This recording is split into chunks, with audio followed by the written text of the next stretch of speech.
खुदा ने तो यहाँ पर कह दिया है कि मुझे अपनी मिरास से नफरत हो गई है। तो नफरत औलाद ने करवानी है, मोहब्बत औलाद ने करवानी है। आप सब जितने यहाँ पर मौजूद हैं, मोहब्बत और नफरत आपके हाथों में है। आप मुझसे मोहब्बत लेना चाहते हैं, आप मुझसे नफरत लेना चाहते हैं, कंट्रोल आपके अंदर है, कंट्रोल आपके हाथों में है। आप मुझसे क्या चाहते हैं, आप मुझसे क्या तवक्को करते हैं? मैं आपसे मोहब्बत करूं या आपसे नफरत करूं? अगर आप कलाम से मोहब्बत करते हैं, खुदा आपसे मोहब्बत करता है, खादम भी आपसे मोहब्बत करता है। लेकिन ऐसा पॉसिबल नहीं है कि आप कलाम की बेइज्जती भी करें और मैं आपसे प्यार भी करूं। मैं खुदा के साथ खड़ा हूं, मैं खुदा के साथ खड़ा हूं। अगर खुदा के होते हुए, खादम के होते हुए अगर आप कलाम के उलट जाएंगे, आपको नफरत मिलेगी, मोहब्बत नहीं मिलेगी। आप बीच में फजल को लेके आएंगे, यह आपकी मर्जी है। लेकिन मैंने आपके सामने खुली बातें रखी हैं। यीशु को देखिए, उसने अपना बदन हमें खाने के लिए दिया है, उसने अपना लहू हमें पीने के लिए दिया है। क्या कुछ वो हमारे लिए करता जो उसने नहीं किया है। इतना सब कुछ करने के बाद भी अगर उसकी औलाद उसे उसकी कदर ना करे, वो शर्मिंदगी की परवाह नहीं करता है, फिर भी आ जाता है, हर रोज आ जाता है, हर महीने में हमें अपने पास ले आता है। इतना कुछ करने के बावजूद भी अगर हम उसकी इज्जत ना करें, फिर शायद हम ईसाऊ की जगह पे खड़े हो जाएंगे। उसे हमसे अदावत रखना ही पड़ेगी, उसे हमसे नफरत करना ही पड़ेगी। और अपनी जिंदगियों का मुआवजा मैंने शुरू में आपको करवा दिया है। अपने आप को चेक कर लें, आप तलवार के हवाले हैं, आप खुदा के हवाले हैं, कहां पर हैं? आप भूख और प्यास से मर रहे हैं या आप शेर होकर जिंदगी बसर कर रहे हैं? जिंदगियां आपके सामने खुली किताब की मानंद है।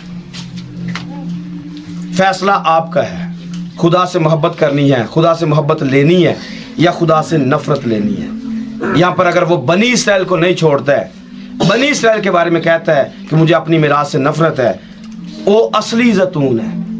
वो अगर वो असली जैतून से नफरत कर सकता है तो मैं और आप तो जंगली जैतून हैं। मैं और आप तो रूमियों के खत के मुताबिक लिखा हुआ है, इसराइल असली जैतून है। और वो ईमान बेईमानी की हालत में काट दिए गए, हम ईमान की वजह से जुड़े हैं। अगर हम भी बेईमान हो गए, हम भी काट दिए जाएंगे। तो हमारी हालत असल क्या है? जंगली। उनकी असल क्या है? असली। अगर वो असली को काट सकता है तो जंगली को काटना उसके लिए कोई मुश्किल, उसके लिए कोई मुश्किल नहीं है। तो फैसला आपका, आपकी हर बात आपके सामने ओपन और खुली रख दी गई है। अपनी ज़िंदगी को देखें, अपने आप को देखें, फैसला करें, आप मोहब्बत चाहते हैं या नफरत चाहते हैं। अगर आपसे आज तक नफरत की गई है, जैसे लिया से नफरत की गई, तो आज वक्त है कि आप इसराइल को हासिल कर लें, यानी कि खुदावंद यीशु को हासिल कर लें, उससे मोहब्बत का दावा कर लें। वो आपसे ज़रूर मोहब्बत करेगा, वो ज़रूर आप पर शफकत करेगा। लेकिन उससे पहले आपको शर्मिंदा होना पड़ेगा, आपको माफ़ी मांगना पड़ेगी, आपको उसके कदमों में झुकना पड़ेगा। अगर झुक सकते हैं, आइए अपनी आंखों को बंद करें, सर को झुका लें और खुदावंद के सामने आजिज़ी इख्तियार करें। Hallelujah, praise the Lord.